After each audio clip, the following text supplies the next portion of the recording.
السلام علیکم ورحمۃ اللہ وبرکاتہ۔ اللہ سے دعا کرتے ہیں کہ آپ لوگ خیریت سے ہوں گے۔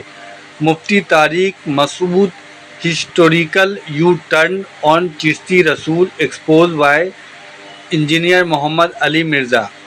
تو اس ویڈیو میں جو ہے مفتی طارق مسعود صاحب نے جو باتیں بولی ہیں اور علی مرزا سے کچھ جو ہے مفتی طارق مسعود صاحب کے لیے کچھ سوال جواب ہوا ہے، تو اس میں جو ہے ان سے کچھ پوچھا گیا ہے اور وہ جو چشتی رسول اللہ کا جو معاملہ آیا ہے اس کو جو ایکسپوز کیا انہوں نے، تو آپ کو اس ویڈیو میں دیکھ کر پتہ چلے گا یہ معاملہ جو ہے کیا ہے اور کہاں تک پہنچا ہے۔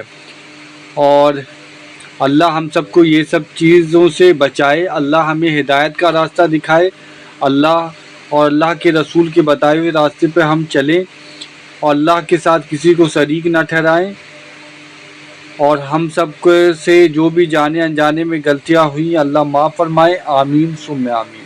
یہی چشتی رسول اللہ اور اشرفی رسول اللہ کے بارے میں بھی ہم کہتے ہیں کہ آپ چشتی معین الدین چشتی کو کافر کہتے ہو کہ نہیں کہتے؟ پھر اگر معین الدین چشتی کو کافر کہتے ہو تو جو ان کو مسلمان مانتے ہیں پھر ان کو بھی کافر کہو۔ میں تو مسلمان مانتا ہوں معین الدین چشتی رحمۃ اللہ علیہ کو، بلکہ میں تو یہ چاروں تصوف کے سلاسل میں مجھے اجازت بیعت ملی ہے، ان میں ایک معین الدین چشتی رحمۃ اللہ علیہ کا سلسلہ بھی ہے، تو ان کو میں بہت بڑا بزرگ مانتا ہوں۔ تو اب سوال پیدا ہوتا ہے کہ آپ مجھے تو کہتے ہو کہ ان کو بزرگ مانتے ہو، کیوں؟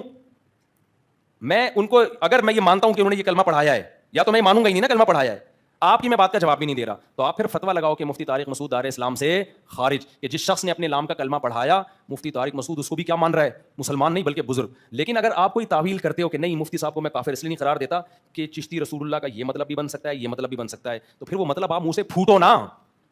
جب معین الدین چشتی قدس سرہ نے فرمایا کہ میں حضرت مخدوم شیخ یوسف چشتی قدس سرہ کی خدمت میں حاضر تھا کہ ایک شخص بیعت کے ارادے سے آیا، خواجہ کے قدموں میں اپنا سر رکھا اور عرض کیا کہ بیعت کے لیے حاضر ہوا ہوں۔ خواجہ پر کیفیت آری تھی، فرمایا کہ اگر تم کہو کہ لا الہ الا اللہ چشتی رسول اللہ تو میں تمہیں مرید کر لوں۔ چونکہ وہ شخص دھن کا پکا اور سچا تھا، اس نے فوراً اقرار کر لیا۔ خواجہ نے بیعت کے لیے اسے اپنا ہاتھ دیا اور اسے بیعت کر لیا، پھر فرمایا کہ سنو میں کون ہوں اور کیا ہوں، محمد رسول اللہ صلی اللہ علیہ وسلم کے دربار کے کمینے غلاموں میں سے ایک ہوں، کلمہ وہی ہے مگر میں نے تیرے کمال اور اعتقاد اور صدق کو آزمایا تھا۔ مقصد ابھی مجھے لا الہ الا اللہ چشتی رسول اللہ کا ڈیفینڈ کرنا یا اس کی مخالفت یا حمایت نہیں ہے، وہ ٹاپک سے بات ہٹ جائے گی۔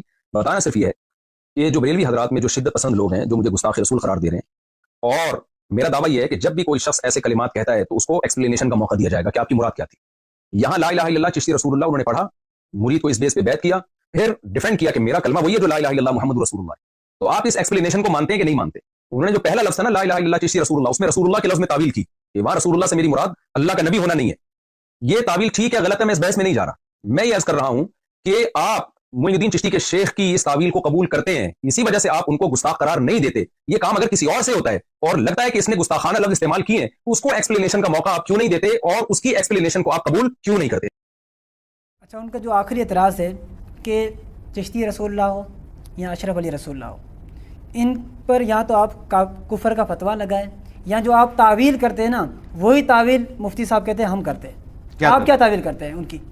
یا کافر مانتے ہیں؟ دو چیزیں، یا کافر یا تعویل، آپ کیا کرتے ہیں ان کی؟ نہیں، مفتی صاحب نے تو کہیں تعویل نہیں کیا۔ مفتی صاحب کہتے ہیں جو انجینئر صاحب کا عقیدہ ہے وہ میرا عقیدہ ہے۔ نہیں، مفتی صاحب تو ڈرے ہوئے ہیں جواب دینے سے، انہیں پتہ ہے یہ مسئلہ بہت خطرناک ہو گیا۔ وہ کہتے ہیں میں آپ کے منہ سے اگلواؤں۔ نہیں، میں کہ جاہل سے اگلوانا ہے انہوں نے، وہ اپنے شریک یعنی مجھ کو دیکھ کے وہ تو کہتے ہیں ہمارے عقیدہ تحاویہ میں لکھے ہوئے ہیں، ہمارے عقیدے الموند میں لکھے ہوئے ہیں۔ اب مفتی صاحب کے عقیدے بھی میں نے صحیح کرنے ہیں، بھائی میرے عقیدے سے ان کا کیا لینا دینا؟ ان کا کام ہے امت کو بتائیں ان کا اپنا عقیدہ کیا ہے۔ یہ وہ الزامی جواب کے طور پہ بات کر رہے ہیں، وہ ایک الگ بات ہے۔ میں نے ان کو کہا تھا کبھی بھی یہ بورا کھول کے اپنے بزرگوں کے عقیدوں کا دفاع نہیں کر سکتے، اور میں کامیاب ہوں، میری کرامت یہ تا قیامت ہے، وہ کبھی بھی دفاع نہیں کریں گے، اور جو وہ دفاع کریں گے ان کے جواب بھی میں نے پہلے دے دیے۔ وہ دیکھیں وہ جتنی ویڈیو بنا رہا ہے اس کے اندر یہ کوئی ایک بات بھی باہر نکلی ہے؟ بلکہ میری ویڈیو دیکھتا ہے 2-4 دلائل اور ہی پتہ چل جاتے ہیں بالکل وہی۔ ہاں، تو وہ دیکھو یار تم اور بھی دلائل ہیں تمہارے حق میں نے اس کے بھی جواب دیے ہیں۔ بات یہ کہ مجھے چھوڑے، پہلے یہ اپنا عقیدہ بتائے کہ جو اپنے نام کا کلمہ پڑھاتا ہے اس کا شرعی حکم کیا ہے۔ ٹھیک ہے، ہم تو یہ کہہ رہے ہیں کہ نمبر 1 بزرگوں کی طرف یہ چیزیں غلط منسوب ہے، عین ممکن ہے انہوں نے نہ پڑھوائے ہوں۔ ٹھیک ہے، یہ میں ہمیشہ سے کہتا ہوں، 2012 سے کہہ رہا ہوں۔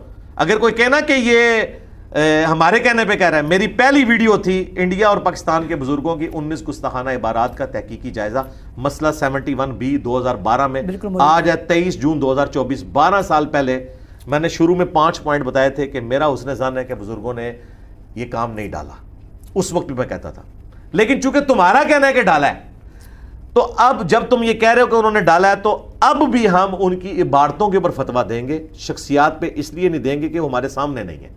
البتہ جنرل فتویٰ مجھ سے لے لیں کہ اگر واقعتاً انہوں نے اپنے ناموں کے کلمے پڑھائے ہیں، حقیقتاً یہ ثابت ہو جاتا ہے، بالفرض یہ دنیا میں آ جاتے ہیں اور کہتے ہیں جی بالکل ہم نے پڑھایا ہے ڈنکے کی چوٹ پہ، تو میں انہیں کافر سمجھتا ہوں۔ لے مفتی صاحب یہ ہے میرا عقیدہ، ان کو مفتی صاحب کو کہیں کہ آپ کا بھی عقیدہ ہے، ٹھیک ہو گیا، آئیں بائیں شاہی نہیں پھر کرنی، ادھر ادھر نہیں بھاگنا، اور ساتھ ہی ساتھ انہوں نے پڑھوایا ہے نہیں پڑھوایا، جو لوگ ان کتابوں کو صحیح سمجھ کے پرنٹ کر رہے ہیں، ان باتوں کے حق میں مناظرے کر رہے ہیں، ان سب کے اوپر ہمیں شرعی فتویٰ چاہیے، ادروائز آپ غلام احمد قادیانی دجال کے ماننے والوں کا مقابلہ نہیں کر سکتے، ان کے پاس چیزیں ہی رکھی ہوئی ہیں، وہ انہی چیزوں کی بنیاد کے اوپر اپنے باطل نظریات کا دفاع کرنا شروع کر دیتے ہیں۔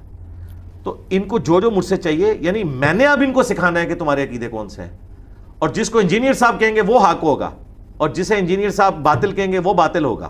اگر یہ ریالٹی ہے تو ٹھیک ہے، میں تیار ہوں، میرے پاس جس نے تشریف لانا ہے وہ آئے اور آ کے مجھ سے فتوے لینا چاہ رہا ہے بالکل لے لے، میں ویڈیو میں پیشگی کہہ رہا ہوں کہ اگر انہوں نے اپنے ناموں کے کلمے پڑھائے ہیں تو کوئی تعویل قبول، اور اگر وہ کہہ رہا ہے نا کہ یہ تعویل، میں کہتا ہوں کوئی تعویل قبول نہیں ہوگی، اگر کسی نے اپنے نام کا کلمہ پڑھوایا ہے اس کی تعویل بھی قبول نہیں ہوگی، وہ کافر ہوگا۔ اور یہ فتویٰ تو دیا ہے مفتی منیب الرحمان صاحب نے، انہوں نے کہا کہ جو آنا رسول اللہ کہے، یا احمد بریلوی نے بھی لکھا ہے، یا اپنے نام کا کلمہ پڑھوائے تو اس کی تعویل بھی قبول نہیں کی جائے گی۔ فتویٰ تو کراچی میں موجود ہے، مجھ سے کیوں لینا ہے؟ ایک مفتی نے فتویٰ دیا ہوا ہے، اور یہ فتویٰ انہوں نے نقل کیا اعلیٰ حضرت سے۔ مفتی صاحب اعلیٰ حضرت نے پہلی فتویٰ دے دیا ہے کہ جو اپنے نام کا کلمہ پڑھائے گا اس کی تعویل بھی قبول نہیں کی جائے گی، مجھ سے کیوں فتویٰ لے رہے ہیں؟ میں تو کہہ رہا ہوں بالکل وہ کافر ہوگا۔ ٹھیک ہو گیا، آپ بتائیں کہ آپ مسلمان سمجھتے ہیں کہ نہیں، آپ اپنا فیصلہ کریں، ہم تو سمجھتے ہیں کہ وہ کافر ہوں گے۔ چلیں جزاک اللہ خیرہ علی بھائی، آپ کا بہت شکریہ، السلام علیکم ورحمۃ اللہ وعلیکم السلام ورحمۃ اللہ وبرکاتہ۔